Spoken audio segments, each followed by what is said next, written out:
Hey, Mike. Microphone in the seat. Oh. It's on. I have to get a lead for hit in the middle of this. Okay. Just I'll put it on now. take it with you. Yeah.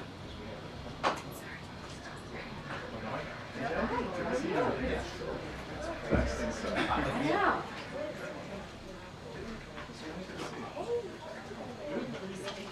Right. Oh yeah, this is the Berlin crew. Yeah.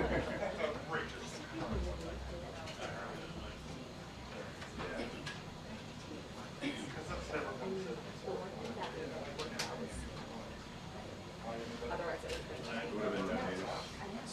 Yeah.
All right, good afternoon, everyone. I have just one thing at the top and then I'll hand it over. So today, as part of the White House initiative on women's health research, First Lady Jill Biden announced $110 million in awards from the Advanced Research Projects Agency for Health, ARPA-H, to accelerate transformative research and development in women's health care. These new ARPA-H awardees will spur innovation and advance bold solutions to diseases and conditions that affect women uniquely, disproportionately, and differently. In less than a year since the President and the First Lady launched the effort, the White House initiative on women's health research has galvanized nearly $8 billion in funding for women's health research.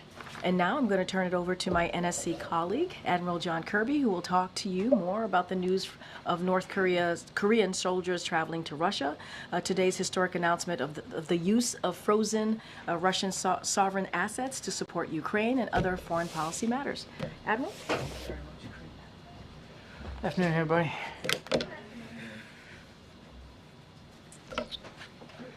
So just before I kick off on those issues, I do want to start by extending our thoughts to the victims of the horrible terrorist attack in Ankara, Turkey this morning. Our prayers are with all of those affected and their families, and of course also the people of Turkey at this very difficult time. Now, Turkish authorities, as they said, are investigating this as a possible terrorist attack. And while we don't yet know the motive or who is exactly behind it, we strongly condemn this act of violence. Now, I think, as you have all heard earlier this morning, we have seen the public reporting indicating that North Korean soldiers are traveling to Russia to fight against Ukraine. We're working closely with our allies and partners to gain a full understanding of this situation, but today I'm prepared to share what we know at this stage. We assess that between early to mid-October, North Korea moved at least 3,000 soldiers into eastern Russia. We assess that these soldiers traveled by ship from the Wonsan area in North Korea to Vladivostok, Russia. These soldiers then traveled onward to multiple Russian military training sites in eastern Russia, where they are currently undergoing training. We do not yet know whether these soldiers will enter into combat alongside the Russian military, but this is certainly a highly concerning probability. After completing training, these soldiers could travel to Western Russia and then engage in combat against the Ukrainian military. We have briefed the Ukrainian government on our understanding of this situation, and we're certainly consulting closely with other allies, partners, and countries in the region on the implications of such a dramatic move and on how we might respond. I expect to have more to share on all of that in the coming days. For the time being, we will continue to monitor this situation closely. But let's be clear. If North Korean soldiers do enter into combat, this development would demonstrate Russia's growing desperation in its war against Ukraine. Russia is suffering extraordinary casualties on the battlefield every single day, but President Putin appears intent on continuing this war. If Russia is indeed forced to turn to North Korea for manpower, this would be a sign of weakness, not strength, on the part of the Kremlin. It would also demonstrate an unprecedented level of direct military cooperation between Russia and North Korea, with security implications in Europe as well as the Indo-Pacific. As we have said before, Russia's cooperation with the North Korean military is in violation of multiple UN Security Council resolutions which prohibit the procurement of arms from North Korea and military arms training. This move is likewise a violation. At President Biden's direction, the United States continues to surge security assistance to Ukraine. In just the past week, which I think you've seen, the United States has announced more than $800 million in security assistance to meet Ukraine's urgent battlefield needs. Now, looking ahead, the United States is on track to provide Ukraine with hundreds of additional air defense interceptors, dozens of tactical air defense systems, additional artillery, significant quantities of ammunition, hundreds of armored personnel carriers and infantry fighting vehicles, and thousands of additional armored vehicles, all of which will help keep Ukraine effective on the battlefield. And in coming days, the United States will announce a significant sanctions tranche targeting the enablers of Russia's war in Ukraine located outside of Russia. The Ukrainian military continues to fight bravely and effectively, and President Biden is determined to provide Ukraine with the support that it needs to prevail. To that end, the president announced today that of the $50 billion that the G7 committed to loan Ukraine back in June, the United States will provide a loan of $20 billion. The other $30 billion in loans will come from a combination of our G7 partners, including the European Union, the United Kingdom, Canada, and Japan. Now, this is unique. Never before has a multilateral coalition frozen the assets of an aggressor country and then harnessed the value of those assets to fund the defense of the aggrieved party, all while respecting the rule of law and maintaining solidarity. These loans will support the people of Ukraine as they defend and rebuild their country. And it's another example of how Mr. Putin's war of aggression has only unified and strengthened the resolve of G7 countries and our partners to defend shared values. And yep, that's it. Thank you. Sorry. I had an extra page in there and I wasn't sure where it was going. Is the assessment that the presence of North Korean troops can have a meaningful trajectory on the war? And then secondly, you've said earlier even that it shows a sign of desperation on the Russians. But does it also demonstrate North Korea's commitment to this burgeoning alliance with Russia? And is that in and of itself of broadening and discouraging concern for America? So on your first question, too soon to tell, Amr, what kind of an impact these troops can have on the battlefield, because we just don't know enough about what the intention is in terms of using them. So I think that's why I said at the top we're going to monitor this and watch it closely. To your second question, yeah, absolutely. As we've also said, yes, I've called this a sign of desperation and a sign of weakness. And it's not like Mr. Putin's being very honest with the Russian people about what he's doing here. I mean, Mr. Peskov, his spokesman just the other day, denied knowing anything about it. But we've also talked many, many times about the burgeoning and growing defense relationship between North Korea and Russia, and how reckless and dangerous we think that is, not only for the people of Ukraine, and clearly we'll watch to see what this development means for them, but also for the Indo-Pacific region. Thank you. With the U.S. diplomats in the region, Mr. Hochstein in Lebanon and the Secretary of State in Saudi Arabia now before Israel, do you believe there is a chance now for the ceasefire to be back on the table? And do you believe that with the demise of Mr. Sinwar and Hassan Nasrallah, you have better chances or worse chances for somebody to negotiate with? The ceasefire you're talking about, I'm assuming, is with Gaza.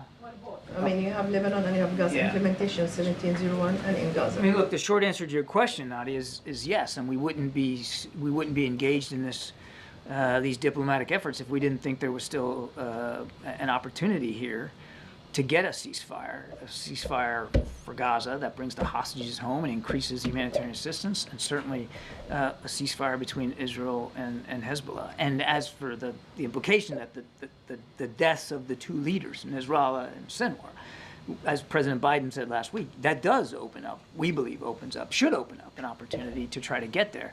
But I don't want to sound too sanguine here. I'll let Secretary Blinken speak for his travels. He's still on the road. He talked about it a little bit today, that they had good constructive conversations, specifically with respect to Gaza while he was in Israel. But there's still a lot of work before us. Okay, and one more quickly. The number of civilians killed in Gaza was 779 in the last 20 days, especially in Jabalia. And the total number is 100,000 between the dead and the wounded. 90% of Gaza is destroyed. Does the U.S. still believe that Israel's strategy in Gaza is working? And do you still support it? We still support Israel's right and responsibility to defend itself against these threats, including the continued threat of Hamas.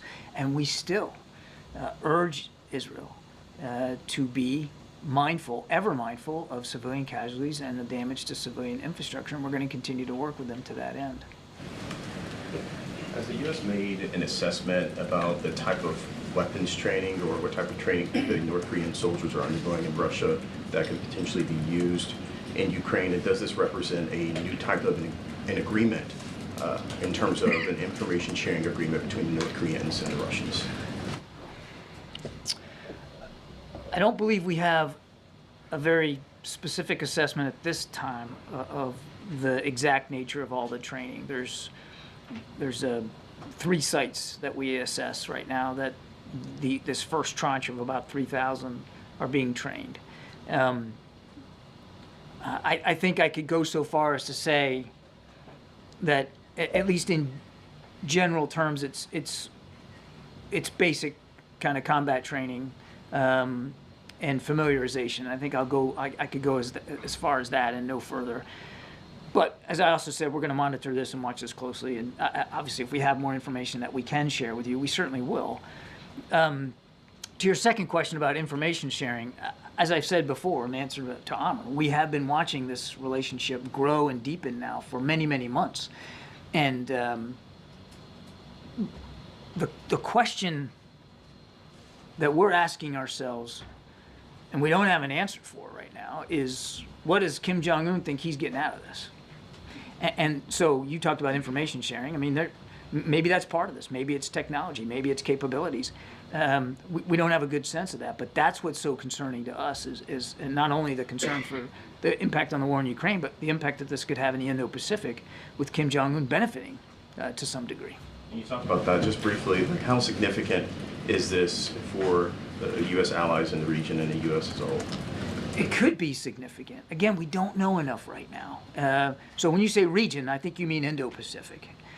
Until we have a better sense of what the North Koreans at least believe they're getting out of this, as opposed to what they actually get, it's hard to know and to put a metric on exactly what the impact is in the Indo-Pacific. But it is concerning. It's been concerning. Certainly this development, this willingness of Kim to literally put skin in the game here.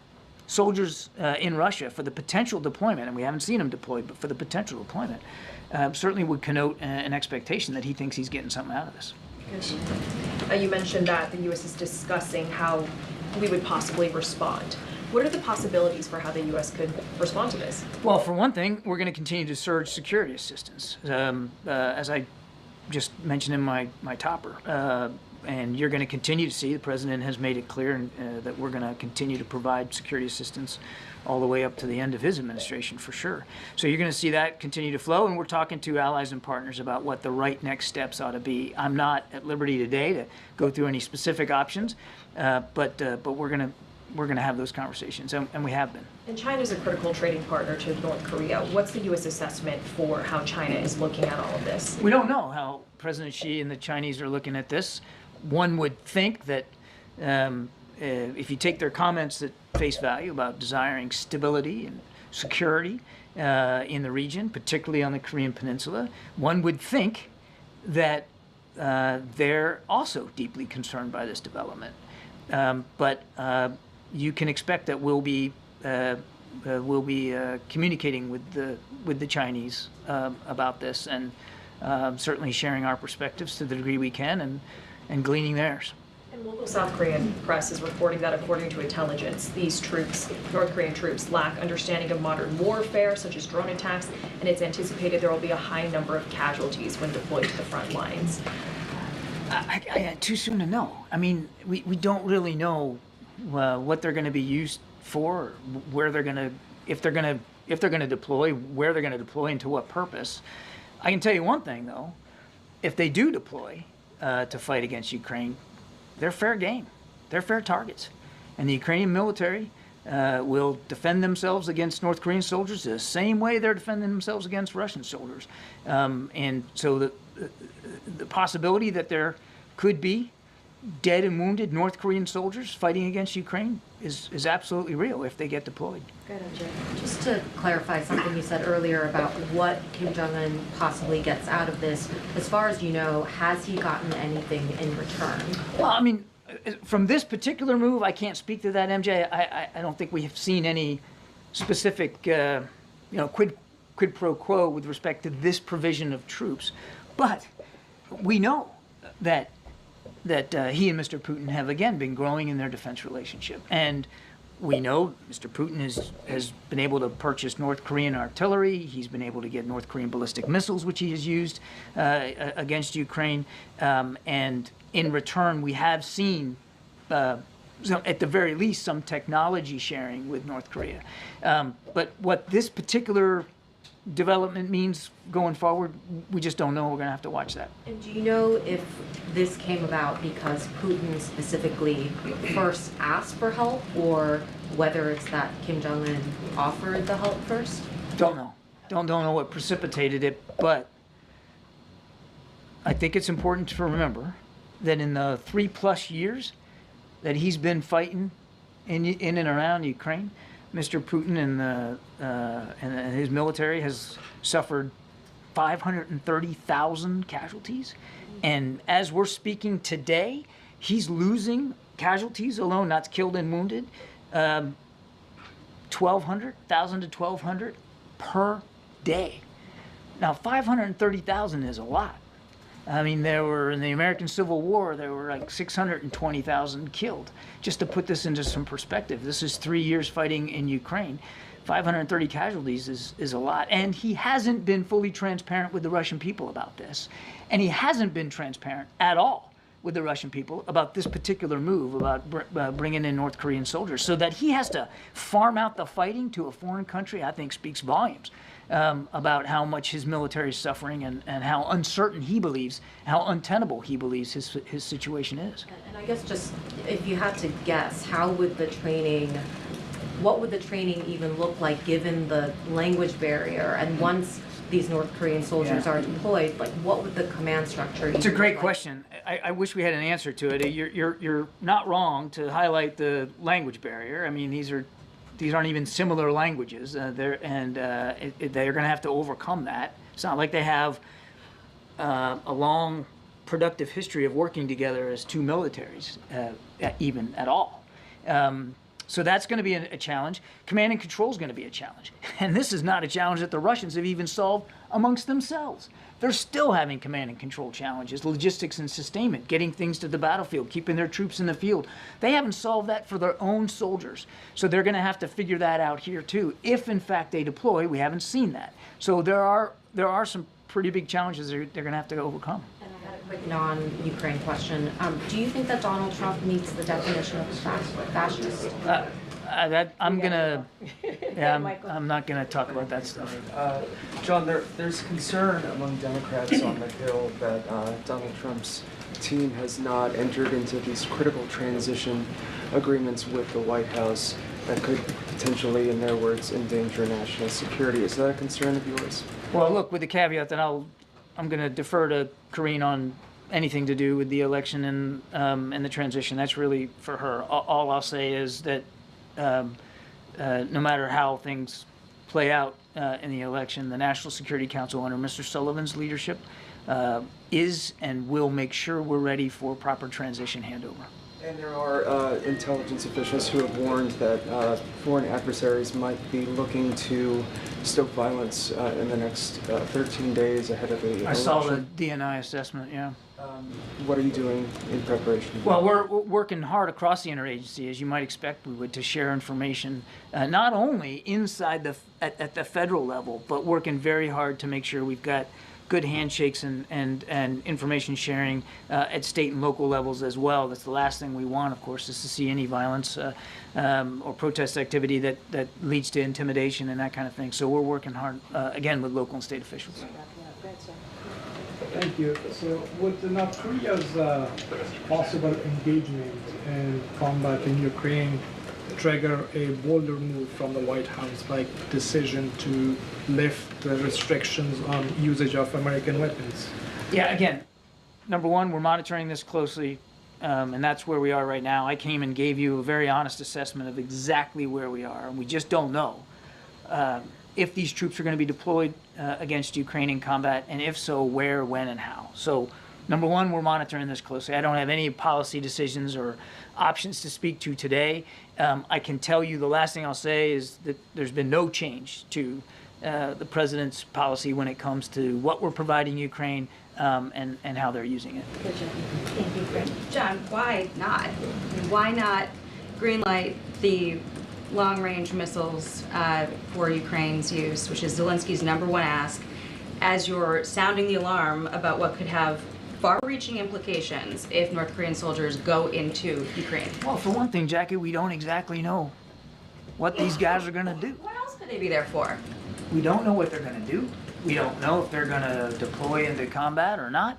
We don't know if they do and what strength. We certainly don't have a sense of what capability they might be able to bring to the field with them. Doesn't this seem though like we were a couple years ago, they were staged, you had Russian troops staged on the Ukrainian border, and this administration was saying, we don't know if they're going to go in, we don't want to impose any sanctions, we didn't do it ahead of time. No. Why is there not a consequence first? Well, first of all, let's not rewrite history, Jackie. We were the first country to go out publicly and say, here's what we think the Russians are going to do, here's the timeline. Do anything about it. That is not true, Jackie. There was no preemptive sanction, nothing. Jackie, that is not true. It's true we didn't levy sanctions originally because we were hoping that the threat of sanctions might deter or dissuade Mr. Putin. You lay sanctions on before the man makes a decision, then he might as well just go ahead and do it. And we did levy sanctions on him, heavy sanctions, not just us but around the world. Number two, we mobilized support for Ukraine even before Mr. Putin decided to step across that line. And no country has done more than the United States to make sure Ukraine is ready. So why not do something to prevent this from happening? Jackie, let me finish the second question, and then we'll get to your third one. So let's not rewrite history. The United States didn't sit idly by here. We've been Ukraine's staunchest and most prolific supporter in terms of security assistance. And as for the policy decision, the president remains, and we all remain, in direct contact with our Ukrainian counterparts. We're talking to them about what they need. As I said, we've just announced $800 million more, and there'll be more coming in security assistance. I just don't have any policy changes to speak to today. Why would you not put a restriction on the type of target that can be hit, rather than the distance from a border that obviously Russia doesn't recognize, and you've got training happening with North Korean troops, I would assume, on the types of military installations that would be fair game if that decision was made. Yeah, we'll see what the Russians and the North Koreans decide to do here. As I said earlier, if these North Korean soldiers decide to join the fight against Ukraine, they will become legitimate military targets. Jackie, we gotta go. Yeah, thank you. John, would you still describe the Israeli operation in Lebanon as targeted? I'm sorry. The Israeli strikes on Lebanon, would you still describe them as targeted? Again, I'm not going to get into scorecarding each and every strike that the Israelis take. I'll just say a couple of things. They have a right to defend themselves. There are legitimate threats that Hezbollah still poses to the Israeli people. I mean, rockets and missiles are still being fired at Israeli cities. So let's not forget what Hezbollah continues to be able to do. That's number one. Number two, we have said many, many times that we don't support daily strikes into heavily populated areas, and that remains the case today. We still oppose, daily strikes into densely populated areas, and we have had those conversations. Secretary Blinken has had that exact conversation when he was in Israel for the last couple of days. We'll continue to press the Israelis on that. Hi. So the interest from the frozen assets, does it apply only to the European Union or also the U.S. assets? It's for all the frozen assets. Also in the U.S.? I believe so. Because this morning I thought Dalit Singh said just European Union, so I wasn't sure. Okay, you know what? Let me take the question. I can't even balance my checkbook at home. So. Okay, thank you. I wanted to ask about Kursk specifically with the North Korean troops in Russia. Russia and North Korea have this mutual security pact. If they were to use North Korean troops against Ukrainians in Kursk, would it be legitimate to try to reclaim sovereign territory, or would that be seen as an escalation in the war against Ukraine? Yeah, I don't want to get ahead of where we are right now and hypothesize what these troops may or may not be doing, and if the Russians are going to deploy them, where they're going to deploy them, whether it'll be inside Russia or inside Ukraine. Let me just please go back to what I said before. If these North Korean troops are employed against Ukraine, they will become legitimate military targets. Jane, you have the last one. Thank you very much. I had a lot of be patient. Well, you're about to jump out of your seat. Thank you, John. This seems like a fair day for Janie. Truly. On same topic on North Korea, the chairman of the House Intelligence Committee recently sent a letter to President Biden requesting a briefing regarding the seriousness of North Korea's troops deployment and the neglect of the Korean Peninsula issue. What is the White House's response to this? Well, we'll respond as appropriate to the chairman, and we won't do that from the podium here in the briefing room. We'll do it appropriately with him and his staff. I'll just say, and hopefully, my being here today and my statement at the top should reflect how seriously we're taking this issue and how closely we're going to monitor it. We recognize the potential danger here, and we're going to be talking to allies and partners, including the Ukrainians, about what the proper next steps are going to be. But as for our response to the chairman, I'll let that stand in legislative channels. Quick one. Your colleague said at the State Department briefing that the United States does not reflect other countries' intelligence analyses. So what is your assessment of intelligence cooperation with allies? What did my colleague at the State Department say? Said that at the briefing that the United States does not reflect other countries' intelligence analyses. About the North Korean troops? I just shared with you that today's opening statement was a downgrade of U.S. intelligence of what we're seeing. And I think you can see similarities between what I said today and what our South Korean counterparts have said. Ukrainian intelligence has released information very, very similar. And again, today isn't the end of this conversation. It's quite frankly the beginning of the conversation that we're going to be having with allies and partners, including through the intelligence community. Thank you so much, Admiral. Thank you. Go ahead, Toulouse. Thank you. Thank you. Give me 1 second. Let's let Toulouse take. I know he's been waiting patiently on the sideline. We don't have much time because I have to be in the Oval in about 20 minutes, but go ahead. Sure. Can I ask about the McDonald's outbreak, the E. coli outbreak, and this follows a couple of big ones. They're nationwide one. Is the president tracking this? And more importantly, how confident should Americans feel about the food supply right now? So what I would say is the administration's top priority, its top priority is to make sure that Americans are safe. And so we are taking this very seriously. We're monitoring the situation. CDC, as it relates to McDonald's specifically, is working to determine the source of the outbreak as we speak, as you asked me about the E. coli outbreak. And so what I would suggest is that families, they need to and they must follow the latest CDC guidance. Obviously, we're aware. The president is also aware. And going back to this particular outbreak with McDonald's, I understand that the company has halted sales of product to protect customers, and CDC is certainly in touch with local authorities to prevent infection. So look, we're always concerned when we hear these types of situations, right? Outbreaks, and the president wants to make sure that the American people are safe. So it is certainly a priority for us, and CDC is on top of this and looking into it. And then just one more. Any reaction to Jill Stein asserting the U.S. and UK have blocked peace agreement between Russia and Ukraine? I've not seen those reporting. I'm not going to respond to a political candidate. And for this, it's a factual thing. I'm not even seeing the comments that Okay. you're mentioning to me, so I can't give you an honest response from here. So go ahead, Jay. Karine, what did the president mean when he said last night about Donald Trump, we gotta lock him up? So look, and the president spoke about this very clearly as well in his statement, and he said he meant lock him out politically. Politically lock him out. That's what he said, and that's what we have to do. That was the part of his quote that he said last night while he was in New Hampshire. Look, let's not forget, this is a president that has never shied away from being very clear and laying down what is at stake in this election. I'm going to be really mindful in not speaking about 2024 election. That's just less than 2 weeks away. But this is just speaking to what the president said last night. He made very clear yesterday that he was referring to defeating Donald Trump. That is what he was talking about. He said politically lock him out. That is what he was referring to. Well, he first said twice, lock him up. So you're saying when he said lock him up, he meant defeat Well, it's not Donald what Trump. I'm saying. It's what he said. He said to the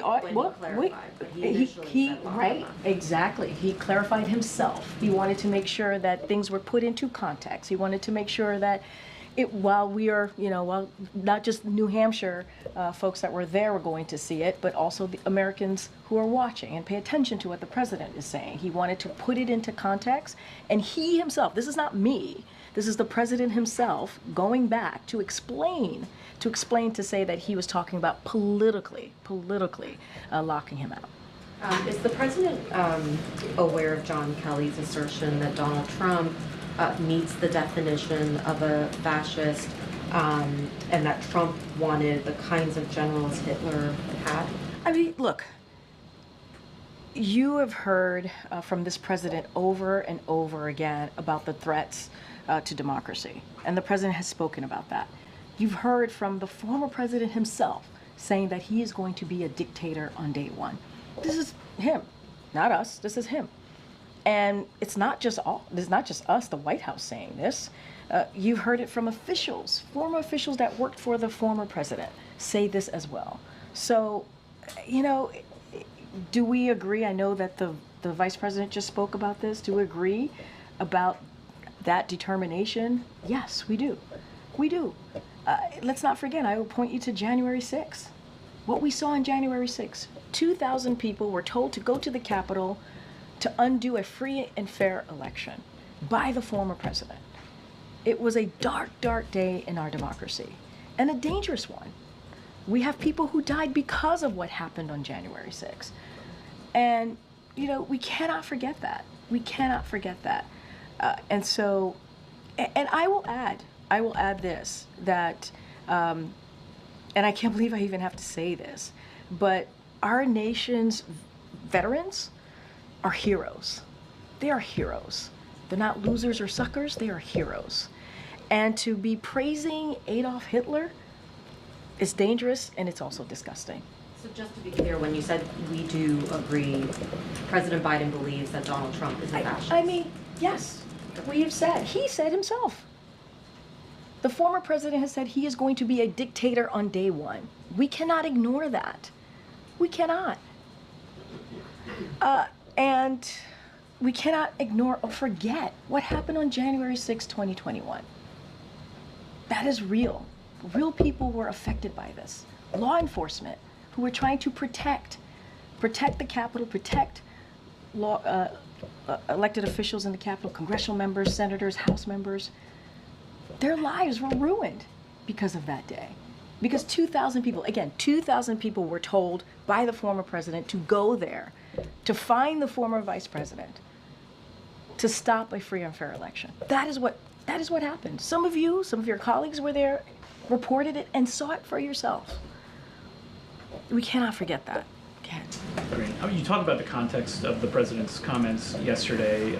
I want to put them in the fuller context as well, that the president went to New Hampshire to make a policy argument against Republicans on the issue of prescription drugs, but the majority, more of his comments yesterday were really some of the most dire warnings we've heard from this president yet about a return to a Donald Trump presidency and what it would mean for this country. He talked about world leaders pulling him aside, saying he can't win. He talked about the concern, what it would mean for future generations of America. How concerned is the president at this point, about the state of the race? Is he worried that Trump is on a path to victory? So look, I'm not going to talk about the state of the race. You heard from the president. You just laid out very clearly about what the president talked about yesterday in New Hampshire. He laid out what his thoughts were. He laid out what the stakes are for this country. And this is somebody who cares clearly, very deeply about the future of this country. And so I'm not going to get into what he thinks about the race in this current moment. That is not something that I'm here to do. I am no longer a political pundit. I am the White House press secretary. I speak for the president, but obviously I cannot speak to the 2024 election. And you did talk about something else, right? Where you talked about what he went to do on the official side. And I would read you some quotes here, some headlines that we saw in New Hampshire today from the New Hampshire Press, which I think is really important. Biden Sanders tout prescription drug cost savings at New Hampshire event. Another one, Biden and Bernie Sanders highlight lower prescription drug costs in New Hampshire stop. That is important. The president wanted to go to New Hampshire to talk about what he and the vice president have been able to do in more than 3.5 years. Lowering prescription drugs, beating Big Pharma. He talked about the Inflation Reduction Act. By the way, no Republican voted for that. Now it is popular with Democrats and Republicans, and this is something that is going to change people's lives. And so that's what he was there for. He talked about, let's not forget what they've been, other things they've been able to do, whether it's the bipartisan gun violence protection, being able to do that in a bipartisan way, and dealing with COVID, that put our economy in a downturn. And this president has been able to empowering the economy.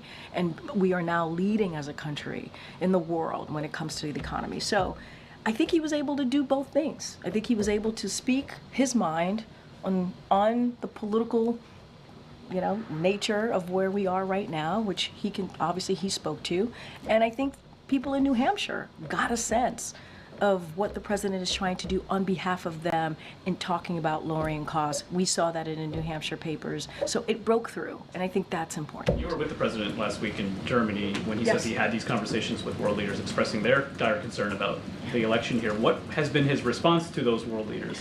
I'm not going to get into private diplomatic conversations, and I will just leave it there.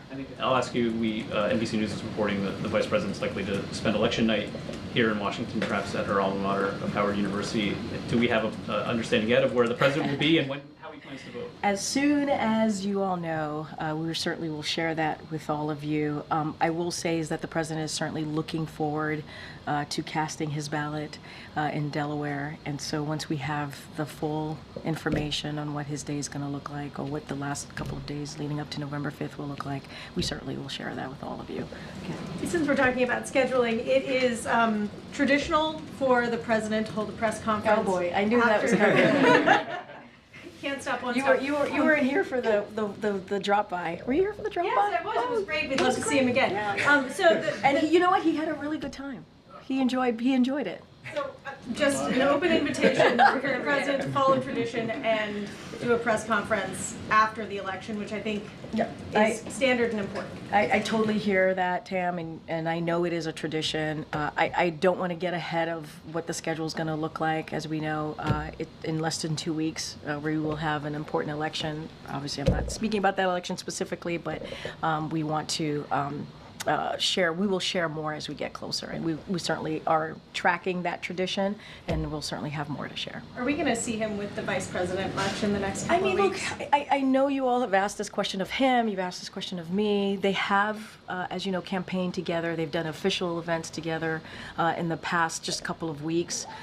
They speak regularly, and I would say the president, you've heard the president just, tout how proud and how he thinks she will be a great leader on day one, which is, he also said in 2020, which is why he chose her as his running mate. And he has said as well, this was the best decision that he's made, and understands that she's going to cut her own path. Said this himself just last week when he was in Philadelphia.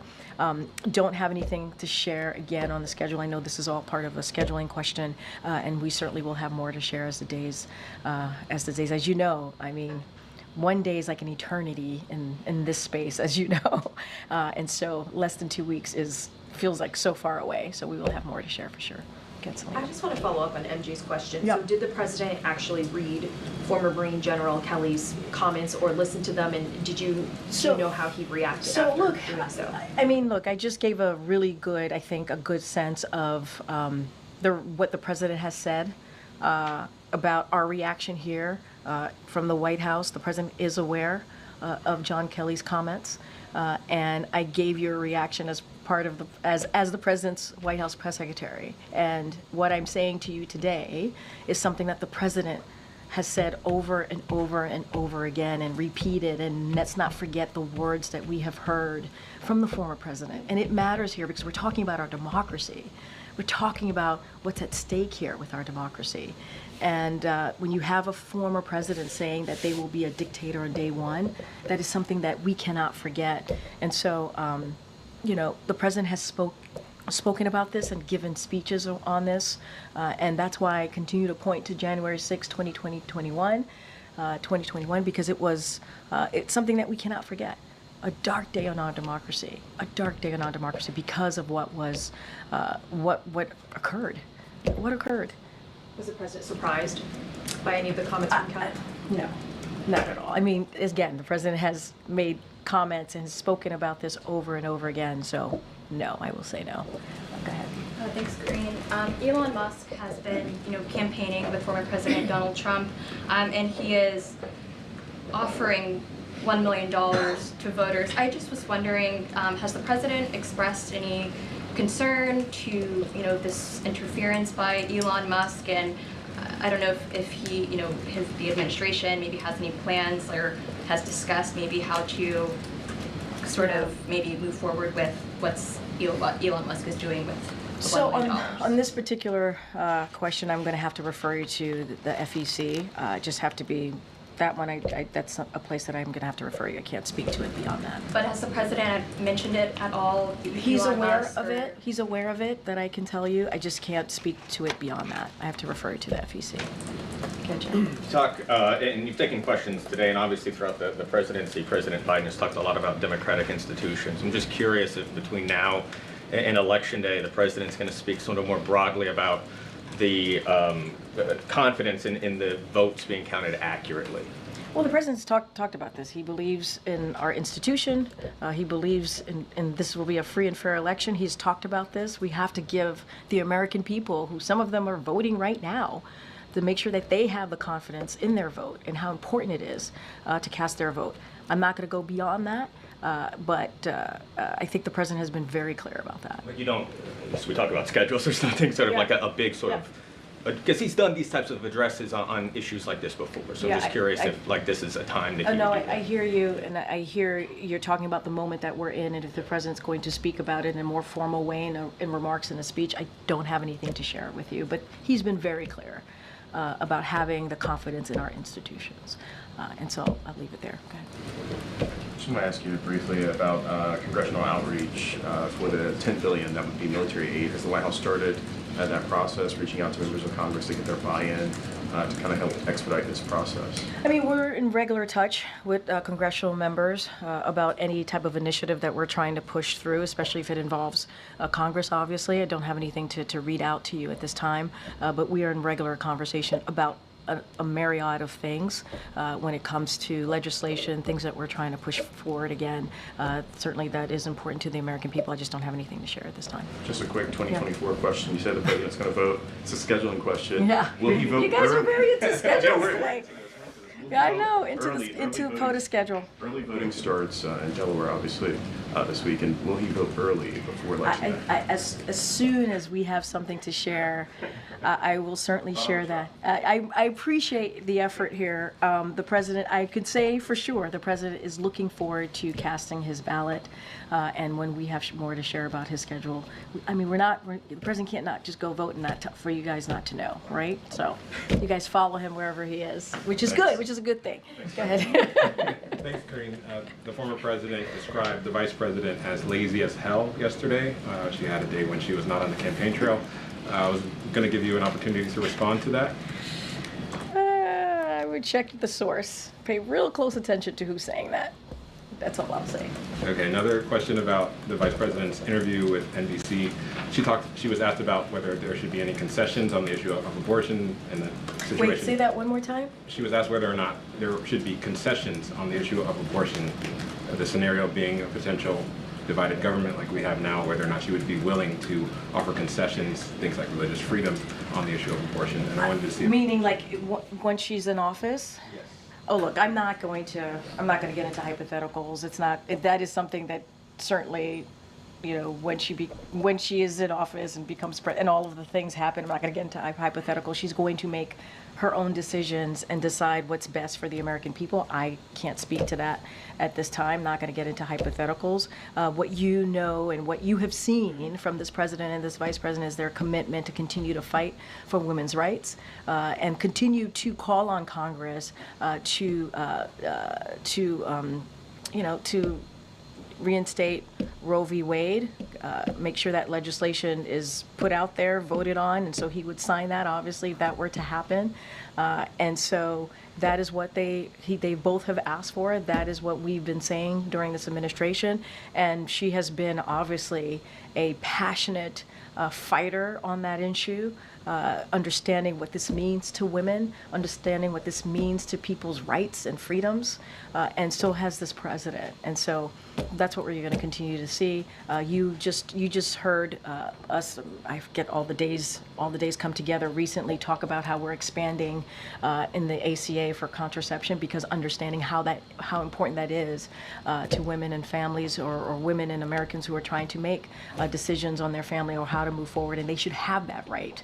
And that freedom. And so, again, that action shows you the commitment and I hope the American people from the Biden-Harris administration.